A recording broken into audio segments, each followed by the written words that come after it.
So any which, um, hello internet family. This is Anjanette Potter, also known as Adam's Rib, and you are listening to the Wednesday Hump Day update for Adam's Rib Media Ministries. So this is going to sound a little strange, but hear me out when I say this. So I'm not going to stay on here long because I've been practicing piano. Practicing piano and practicing vocally. And I kind of want to get back to my piano practice. I kind of cut tonight's practice in half. My warm-ups are starting to be, the way that I've been doing my warm-ups, they've been a little bit long. So I want to say this, and I want to say this and announce this to the devil. I am not quitting music ministry. So anybody who's been using witchcraft and been trying to deceive me into believing that God doesn't want me to do the things that I'm believing for God to happen in my life, I'm not listening to you. You lose. So here lately, I've been watching. So there's a what is the name of that thing where it's a comedy YouTube page, and they were doing a condensed version of one of my favorite episodes of the show Seventh Heaven when it was on. So I know that there is a bit of controversy with Seventh Heaven right now because the actor Stephen Collins, I think it is, that played Reverend Camden, got into some trouble by his actions with some underage girls. I really hate when notable figures get into stuff. And I really hate it because then you have to rethink your taste in the stuff that you watch. And I remember watching this show and being a faithful watcher. And I'm like, whoever is writing these episodes, I'm here to tell you these episodes are preaching. So the episode that I looked at, the episode that I watched had to do with cults. Well, there were three major storylines. The character Simon asked his father, why would a bunch of people commit suicide to go on a space? It was one of the cults had made the news, and it wasn't Jonestown because it happened in the 70s. This one was in the 90s, and I just remember them taking pictures and showing the people, and they had Adidas on. I think they had either Adidas or Nikes on, and the guy there was a mass suicide, and it had to do with them going into a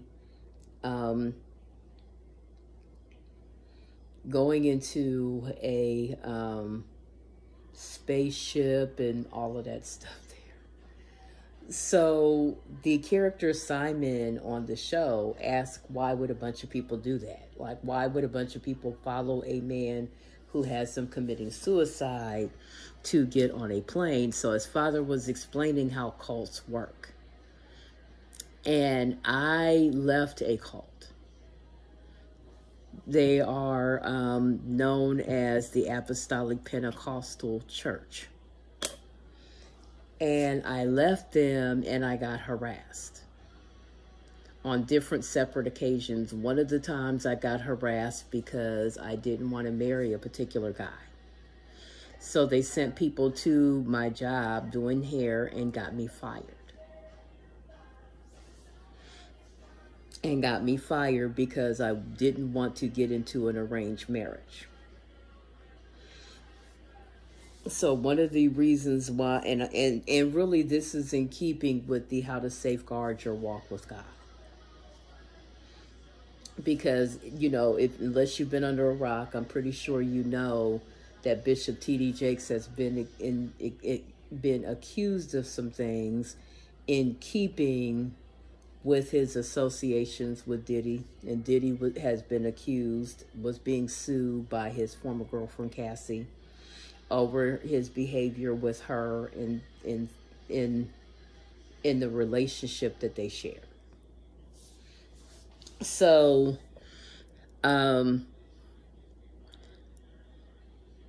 one of the things that the Reverend Camden character said was cults operate in deception.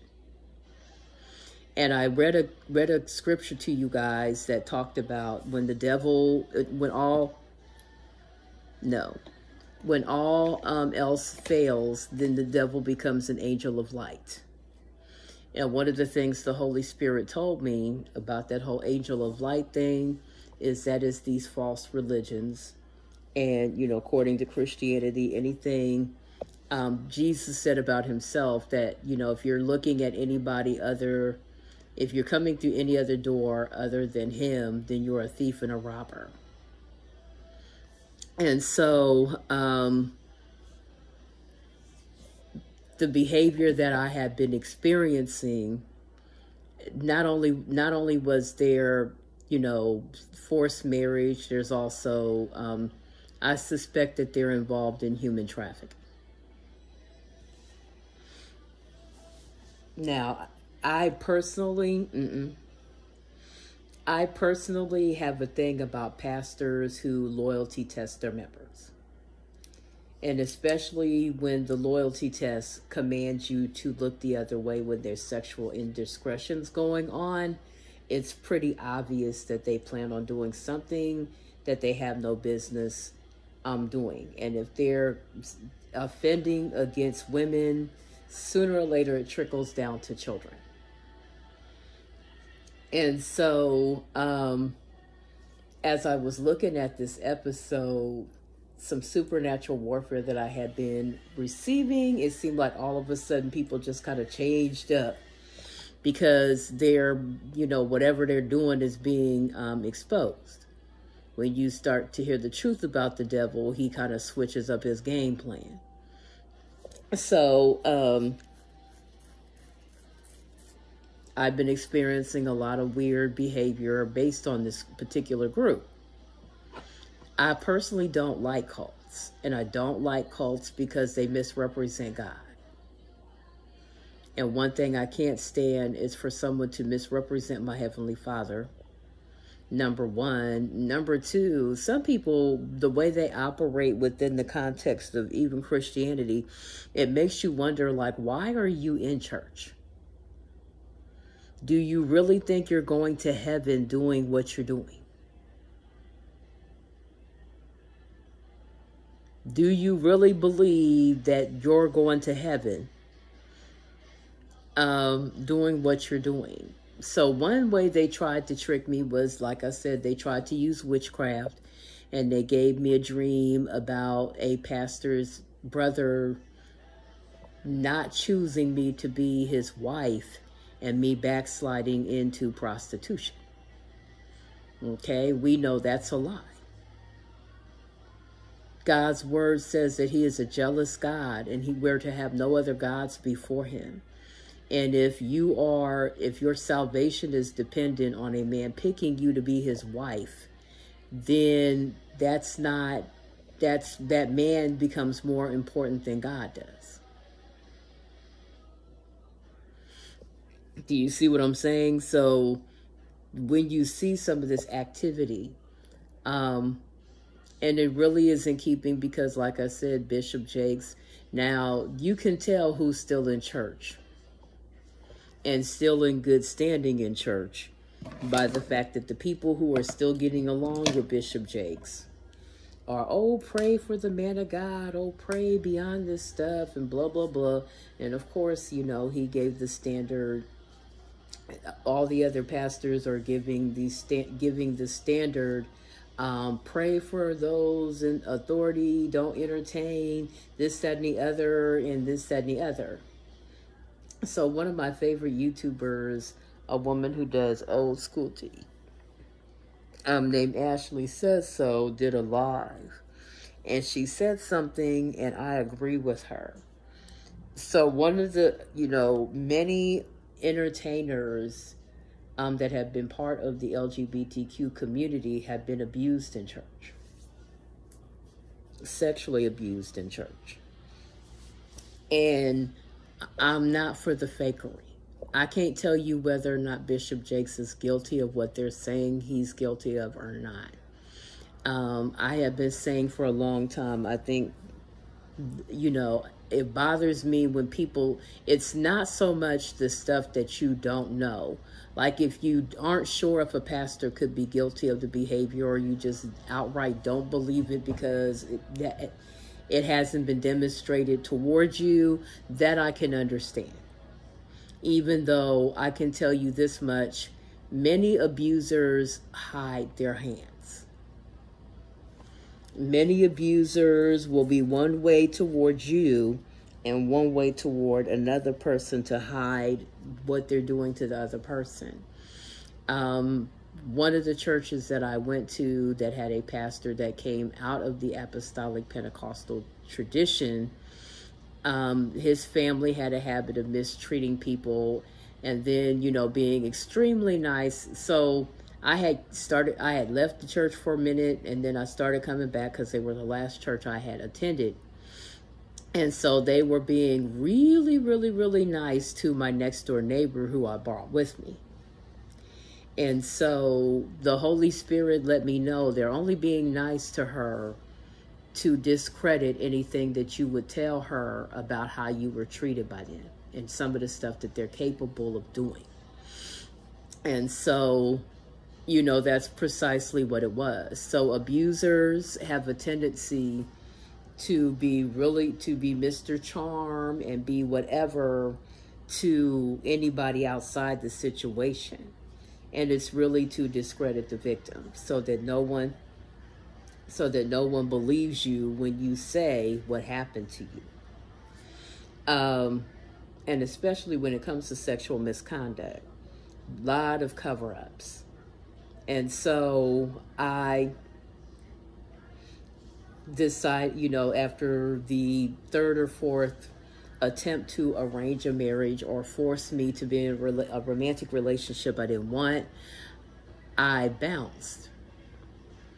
And I bounced because I don't play that.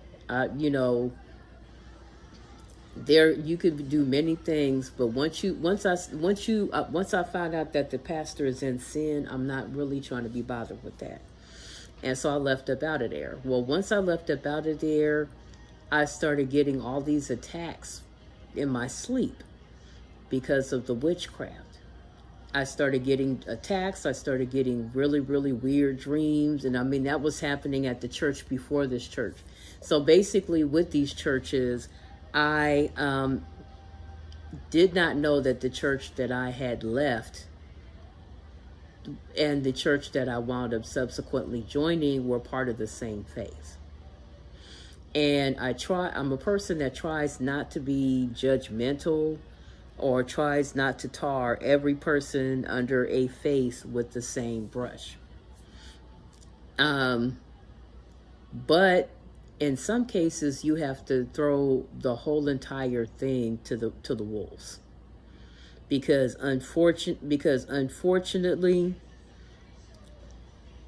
what happens is many of them wind up being the same, because with the whole issue of loyalty. So back to Seventh Heaven, if you get a chance to see the episode itself, it's very humorous, because what happens is Simon, who is the youngest son, tries to test out the theory, because one thing his father told him is with cults, there's a great deal of brainwashing. And so with brainwashing, cults, like human traffickers and any other form of group or organized abuse, there's a great deal of brainwashing that happens. And the brainwashing, oh my God, there's a systematic amount of brainwashing. There's sleep deprivation. There's all kinds of different ways to try to break you down and to make you more compliant to the lie. And so Simon basically tried it out by convincing people that he was shrinking. So he tried it on the youngest member of the family, Ruthie, the baby girl. He had convinced her. If you see the whole entire episode, it's funny because he almost had her convinced that she was shrinking. Well, their older brother overheard the conversation or whatever, and so their mom was like, well, what are you doing? And so Simon told her what he was doing. She was like, oh, okay. When you have a large family like that, I can understand her reaction. So the older brother, because he had a little more experience and knew more, decided to flip it back on him and make him feel and make him to the point where he did actually believe he was shrinking. And so he was like, I think I am shrink. I think I need to see a doctor. And so it did an excellent job of demonstrating how cults work and how people don't just get to a point where they're ready to commit mass suicide overnight. These types of things usually tend to take place over a long, extended period of time. Just like, when people ask why women don't leave abusive men right away, there's a lot of factors. Usually the woman is financially dependent on the man, so she can't leave. And I experienced them trying to do that to me. And one of the things that the Holy Spirit said to me was, they have the cart before the horse. You are not married to this person, so why would you promise to let go of a job? Now, I had that recent thing happen where someone was trying to get me to quit music ministry. And they did it by trying to dangle a marriage proposal. Ladies, anytime you can't pursue your goals, especially no more dependent than what some of these men are, you have a right to examine any man, including pastors. You have a right to examine a man. And when I say examine, I'm not talking about do the same manipulative mess back. But you have a right to make sure that someone is a good person for you to have around your children. One of the things that I have been saying, and I'm going to continue to say it, before you have sex with anybody, check them out. I personally don't believe in sex outside of marriage. So I will still continue to say sex for marriage. To me, there's no better plan than God's plan. Even if all hell is breaking loose around you, you know that by keeping your legs closed, by continuing to save it, you're already doing God's will. God doesn't have a separate will for you than he does for other women. I've heard, most of the BS that I've been hearing here lately has been BS that men make up to justify being really cruel to women. Okay? One of the things that I've been, going over, if you are in Christ, you are only in one category: daughter. God is not categorizing women and allowing men to misuse you sexually depending on what category you are in. Now, men do stuff like that in the natural and unfortunately even in the church. And it's really, like the Holy Spirit says, it's really kind of a way of trying to make you earn a person not harming you sexually. Your right to say no to unwanted sexual advances does not leave based on how other people feel about you.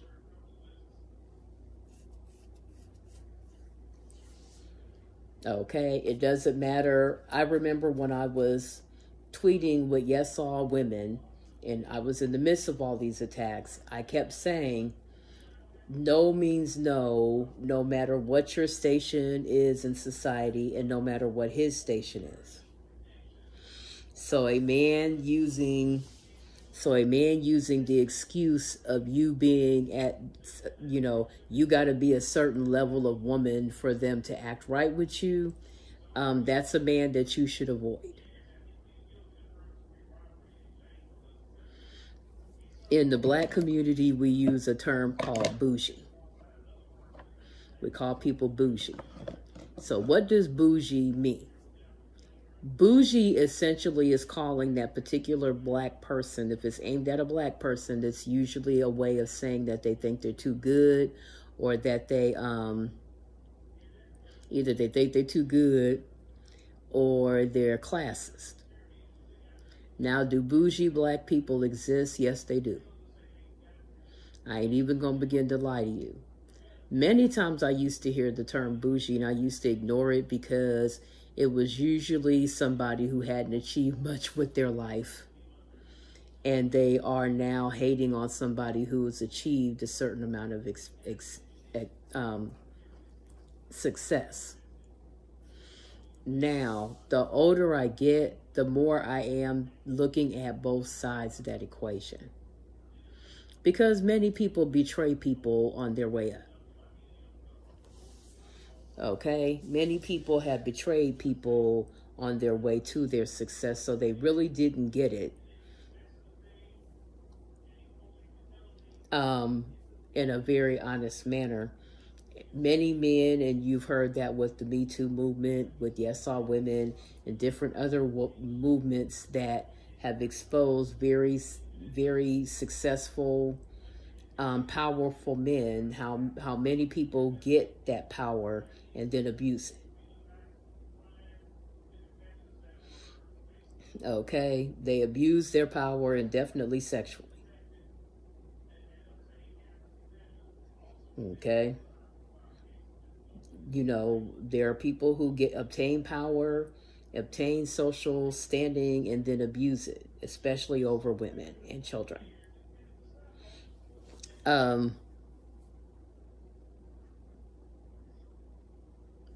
Many people do, especially many men. So when people are, it's hard. So when people are upset with someone who has made it, it isn't automatic. You have to look at each. You have to be case sensitive when you're assessing some of these situations, because you don't know how that person obtained their success. So I was looking at YouTube this week, and they were showing a thing from TikTok where a bunch of black people were rejoicing at this young lady she had her own business. Kudos. I'm always supportive of women entrepreneurs, and if you're a woman entrepreneur of color, even more so. Defeating the odds is always a good thing. Where these people were rejoicing at the thought that she was going to have to go back to a 9-to-5 and work for someone else. Now, as a black person, I find that upsetting. I find it very upsetting. I find it very upsetting. It is enough that we don't get enough fair chances to open up businesses of our own. And kind of one of the reasons why you have a lot of black people who resent immigrants and different people being able to come in and start family restaurants and this, that, and the other, when we've been here all this time and those same opportunities are not being afforded to us. And I totally understand the black people that kind of were upset about that, because that should have been available to us. It should have been available to us as soon as the Civil War was over. Okay, when the Civil War happened and the South lost and we got our freedom papers, what happened? We had to go through 9 kinds of hell just to even vote. This is why I'm not big on the whole divest movement. This is why I'm not big on black men who prefer white women and tell us we need to be more like white women in order to be dateable or marriageable or whatever. I hate that kind of mess, because any black person who thinks that they're getting an upgrade by getting together with a white person has not opened up a history book. Now, am I saying all white people are guilty of the behavior that we suffered in the past? I'm not saying that at all. But what I'm saying is white supremacy has done a number on us. It really has. And it really kind of makes me sad, because we're now doing bad things to each other. We're helping the oppressor. And I don't just mean that for black people. I mean that for women as well. I look at the number of women who are betraying other women and looking the other way while other women are being abused. And I'm talking about in our churches as well. I'm sick and tired of the church hiding.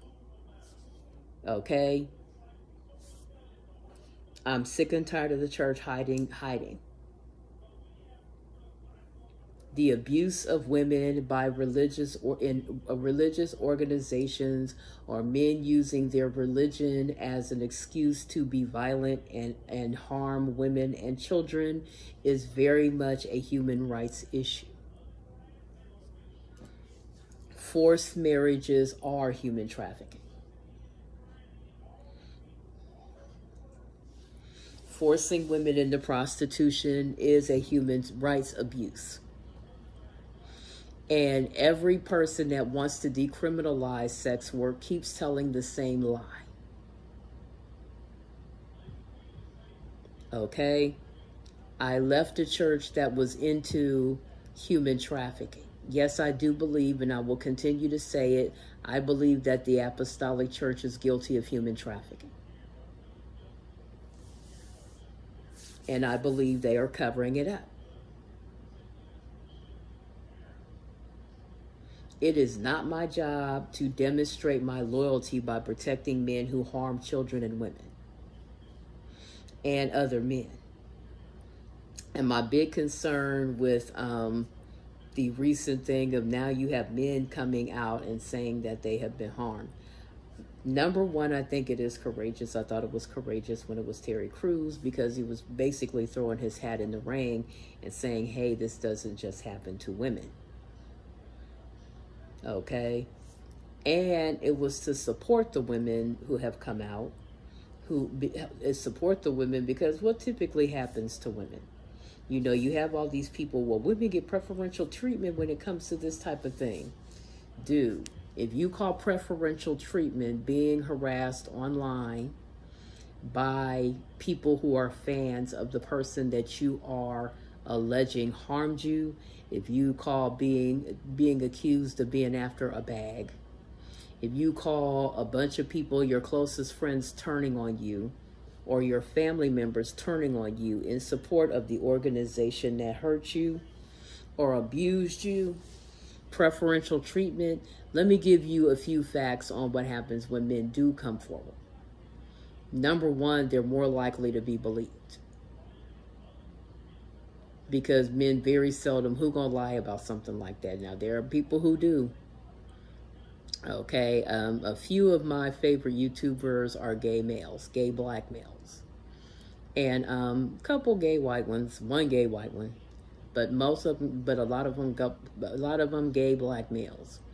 And you know, they are hip to game that gets run within the LGBTQ community as well. So they can hip you to whether or not something is a cash grab, or whether or not this might be somebody that's credible and worth listening to. One of them I was listening to was responsible for busting out Jussie Smollett. and everything. So it's horrible. But the bottom line is, when men do come forward, they're more likely to be believed. There doesn't take 51 of them to come forward against anybody, and with consistent stories that have the same mode of operation, um, saying that this is what this person did. Okay, they're more likely to be believed. They're more likely to be taken seriously. I was at a church, and I pretty much had to gnaw an arm off to get the people to stop pressuring me about getting romantically involved with this guy. Another guy in that same church just thought that I was interested in him, and I was sitting out in the parking lot waiting on my children and one of the other church members that was riding with me, and I guess because they saw me sitting on my car waiting on someone, they thought that I was waiting on him. So I looked, and one of the other sisters in the church was bringing his musician's case out and set it by his car. So the Holy Spirit said to me, now, why is it that he gets this level of protection even though you aren't even looking at him like that?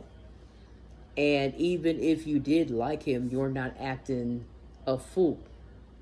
You're not stalking him. You're not doing all this other stuff, but you got to chew your arm off to stop them from pestering you about a man who is demonstrating that he definitely has wrong intentions towards you. Why is that? Something wrong with that picture. But anyway, back to the story of the girl with the business. Like I said, that whole thing, that's kind of a salt and wounds for us. And I'm pro immigration. I don't have a problem with a person coming over here. Many of them are coming over here because the conditions in the country where they are, their governments don't show them no love. Many of them are the victims of very corrupt governments that have been in bad shape for a very long time, and this is the only safe place that they can go to. So, please, let's not be racist. And I've noticed most of the people who are immigrants that that wind up going through are immigrants of color. Interesting. But like I said before, as far as the Black community, the provisions that help immigrants start their own business and do should have been available for Black people as far back as the Civil War. We should have had all of that should have been available to help us get a new start after being somebody else's property as far back as them. So that's one of the reasons why I'm pro reparations. I don't have no problem with us getting money to make up for what happened in the past. I don't care about, people having a fit over it or whatever. Y'all haven't gone through hundreds of years of Jim Crow and people making it legal for them to, we can't keep you from voting, but what we can do is make it as hard to vote for you as possible. Let us make you be grandfathered in, which in some cases, if people would have been thinking, they should have just said, well, I am, because many of them were the grandsons and granddaughters of property owners because they were the descendants of the slave owner. Okay? And to be able to prove that, horse of another color. Different things, to me, different things. That's one of the reasons why I like Spike Lee's 40 Acres and a Mule. Because it really is a reminder of what we were supposed to get but didn't. And so now you bring it up to now, where there are business loans for women, business loans for minorities, and you have white people that just don't seem to get These are not here to give us preferential treatment. They're here to make up for everything that we, post-slavery and racism and different economic disadvantages that we have because of gender and because of ethnicity. So they are not preferential treatment. The preferential treatment is being born white and not having to deal with sexism, without not having to deal with racism, and not have to worry about being discriminated against based on those factors. So you get a black woman who gets a business of her own, and you have other black people hating on the business. Now, I do think a little bit of that is jealousy. When somebody, well, now you got to come back and work a 9 to 5 with the rest of us. Jealousy. Because they weren't able to step out in faith and utilize the channels that she utilized in order to get that business. Now she has to work a 9 to 5 because of the pandemic. We're not going to pretend that the pandemic didn't happen. And a lot of small businesses were affected. It affected their bottom line. If you work an office job, my daughter works for a company that was working for a company that she was able to take her equipment home and do her job from her house instead of having to show up to work every day. And there are people who are hating on that. Okay, people were hating on that. But like I said, if you have an office job where you're primarily on the phones and you're doing, like, say, call center work or secretary or whatever, where most of your stuff is on the computer or on the phone, you can easily do your job from your home. Unfortunately, my old profession, which was hair, a lot of salons and different other boutiques and different people who serve the public didn't have that luxury. So many of their businesses took a hit. Some of them qualified for some of the financial assistance that was being given out so that they could pay their employees, pay their bills, pay their rent, and keep their stuff going. But a lot of them couldn't, and the money that they were given, it's not the same as when you're in business and you have customers coming in and you have all of that. So many businesses, especially small businesses, are still recovering from the after effects of the pandemic, when the world basically was closed. And so that's kind of responsible for why a lot of them are having to go back to 9 to 5 jobs until they can get their business back together. I hope that this young lady is able to do that. But the reaction of the people toward her having to go back and do a 9 to 5. Maybe you should give, I hate the assumption that because it's a black-owned business that they're giving lesser quality work. You know what I'm saying? You need to be doing blah, blah, blah. And I can understand the criticisms, but it was the kind of criticism that says, I'm happy that you're failing. As a people, we have to do better. Even if she was the type of person, because like I said, there's the other side of that. Many people shit on other people on their way up. Many people do bad things to others in order to succeed. A lot of backstabbing going on. I don't know this woman, and I don't know her career history. I don't know if she has a career. I don't know if she has I don't, and neither did these people. But I think it's very sad when I see black people rejoicing at other black people's failure. I always have. I also think it's really bad when women are getting involved in helping men do bad things to other women. If you are wondering why all of these injustices are still around, look at the fact that you are cooperating with the very people who are wanting to keep you oppressed.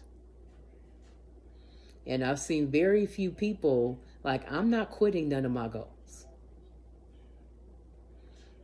That also includes music.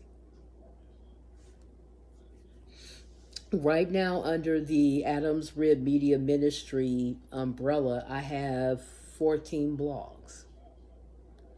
And they all have to do with interests of mine. Music being one of them. Perfect Pitch is my music blog. I just saw somebody, and trust me, some of the oppression we're going through is money related. I just saw a thing on Facebook where somebody was, look, do you want your own music blog? It just costs 99 cents. I'm like, mine is free under WordPress.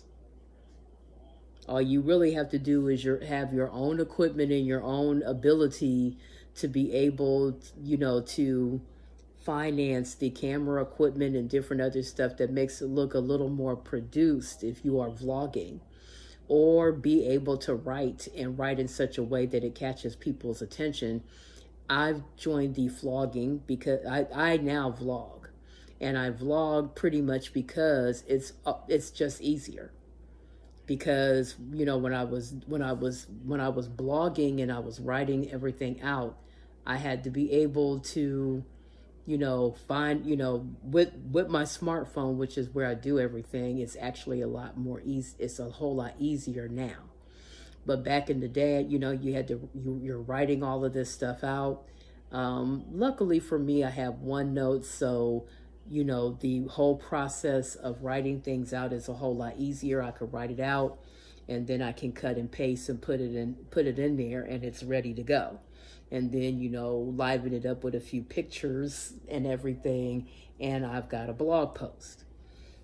But it used to be when you were writing stuff, you would do your rough copy. Let me see. You would do your rough copy, which means you're writing it out by hand, then turn around and type it up, make your necessary corrections. That's why I don't miss the old days of typewriters at all.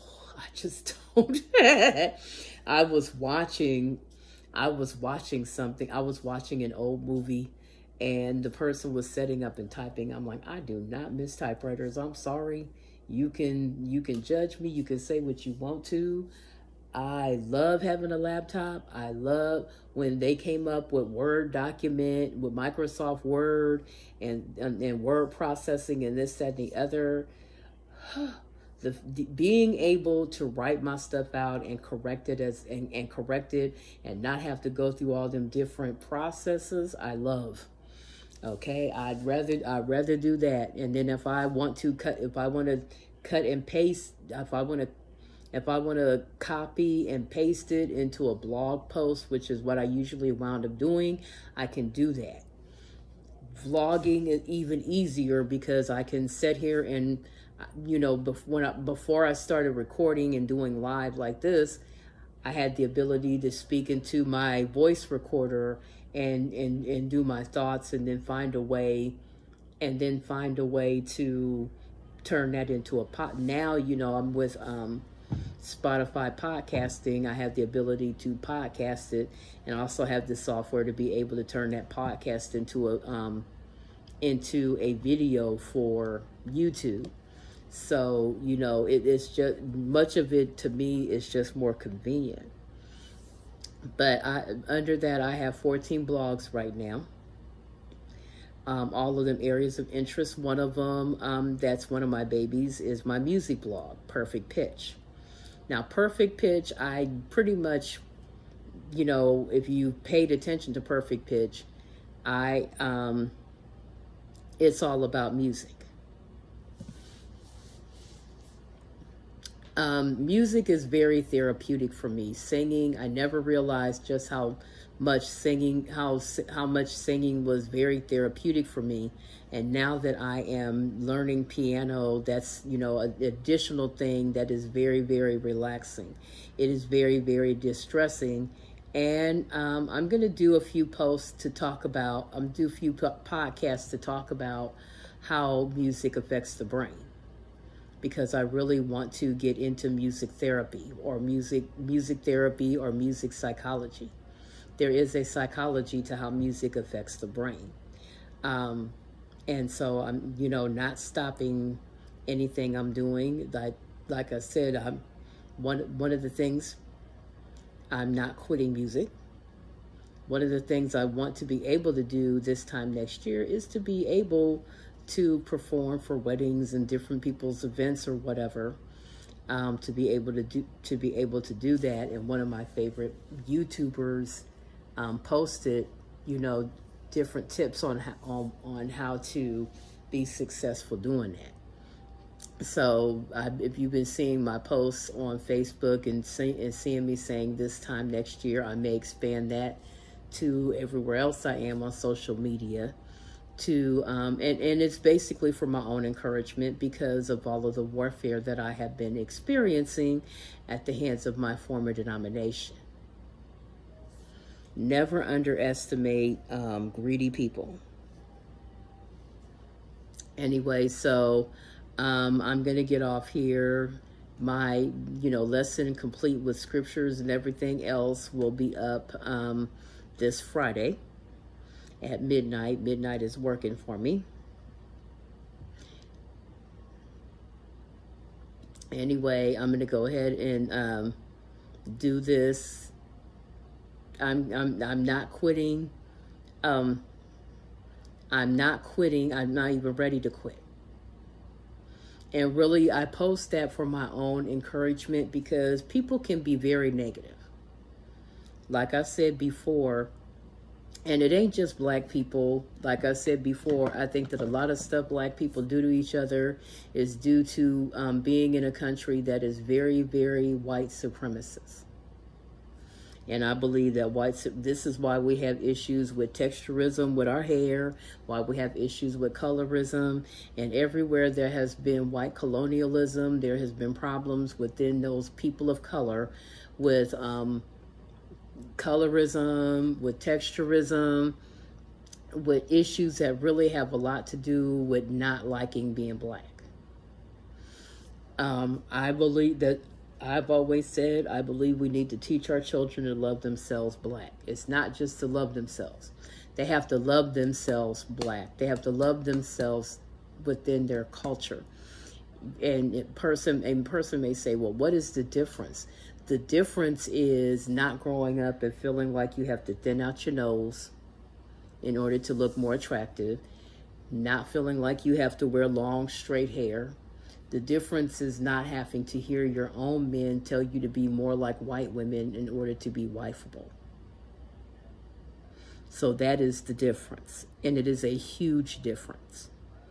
When you don't have to worry about people your own color telling you that you are an Oreo because you're not selling pussy. Or not willing to ruin your life, when you don't have to worry about your own people having a problem with you going to college and getting a degree.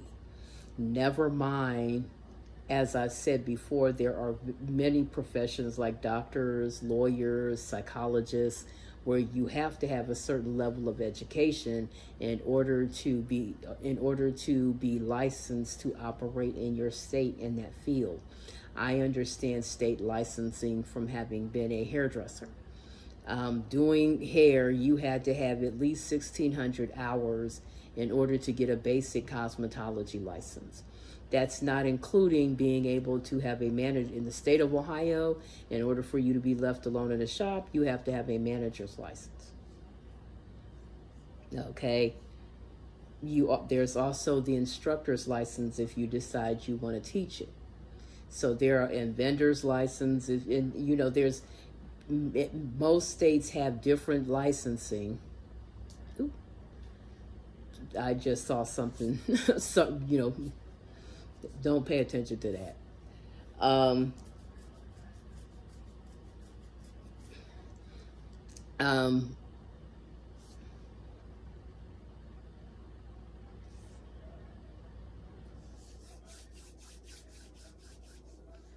What was I going to say? Oh, the licensing. In many states, you have to have a certain level of education in order for you to take their test to be able to be licensed. If you're studying the law, you have to pass the bar. You have to pass a bar exam. In order to practice medicine, you have to be licensed. In order for you to be able to do psychology for a living, you have to be licensed. You have to be licensed in order to do social work. Right. So you have licensing that you have to. Someone tried to sidetrack me and go, well, what about nursing? I don't want to do nursing. I have no interest in being a nurse. And so white supremacy spend a lot of time pitting us against each other. And so you have black people who are now view other black people as their competition. And I really think that that's where all of that comes from. And like I said, it's very sad.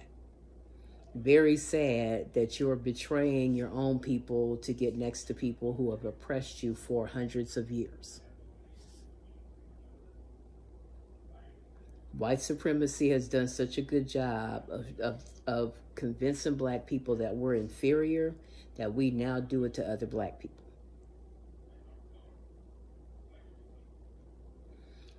Patriarchy has done such a good job of teaching women that we're disposable, that now women are treating each other like we're disposable.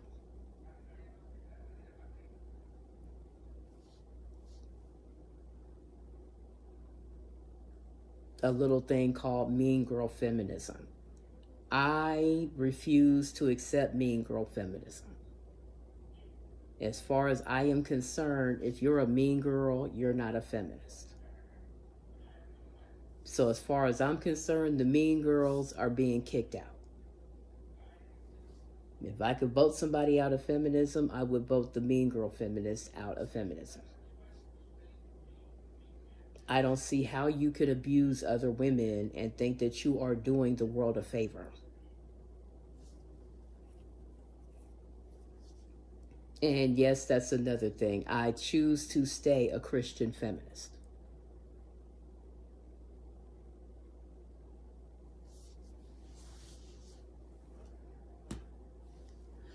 Anyway, I'm going to go ahead and get off here, but I just wanted to regurgitate, I guess, a few little thoughts or whatever that was going on. A few little observations. Number one, I wanted to continue. I don't want to keep missing lives because I don't have a lesson prepared. So I'm going to go ahead and continue to do that. I'm going to do my best to step up my podcast game so that I can continue to discuss the topics that I want to discuss. I also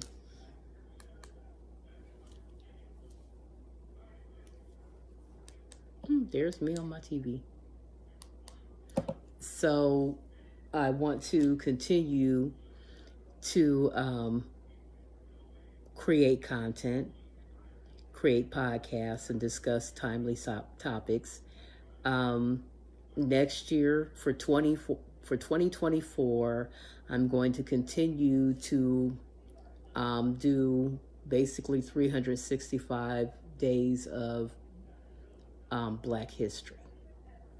So I will continue on the Black history all year round to support Black History Month. I'm still,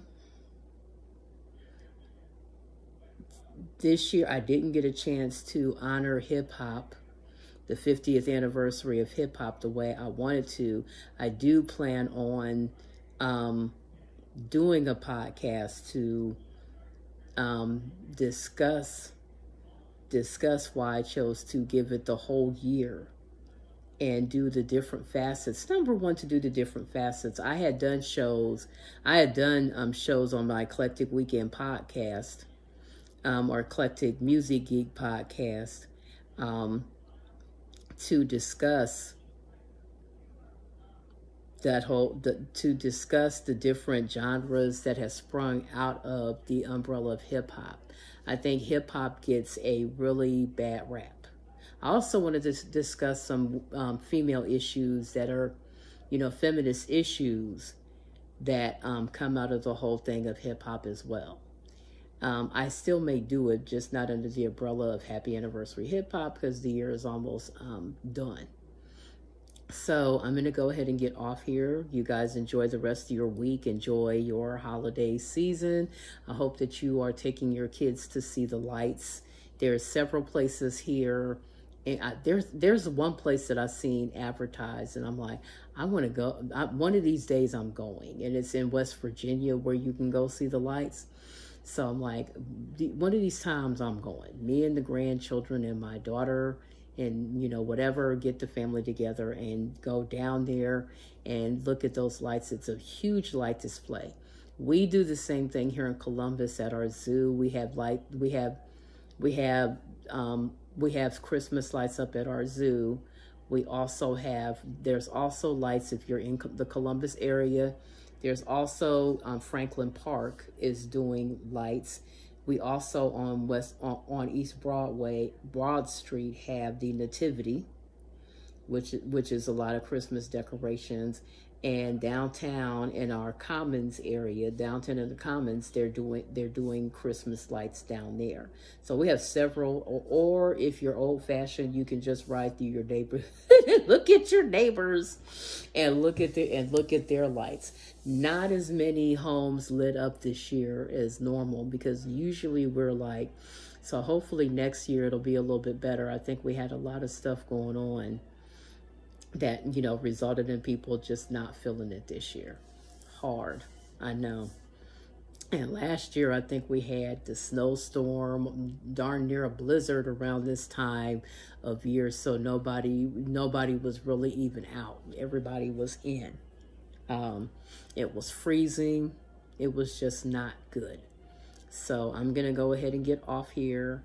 Enjoy your week off. Hopefully you were able to get a week off and be able to spend time with your children and your family while you bring in the new year. I got to finally watch some Christmas shows with my little grandson, and he really enjoyed himself. He was, singing Frosty the Snowman, and we watched Frosty the Snowman. Santa Claus is coming to town, and Rudolph the Red-Nosed Reindeer. And he got out his notepad by the time Little Drummer Boy came on, so he lost interest. But it was just fun. It's just fun to watch those shows with your kids and just enjoy yourself. By this time next year, we will have another one, as he would say. So you guys enjoy your weekend, enjoy your family, and I will see you on Friday. Peace out.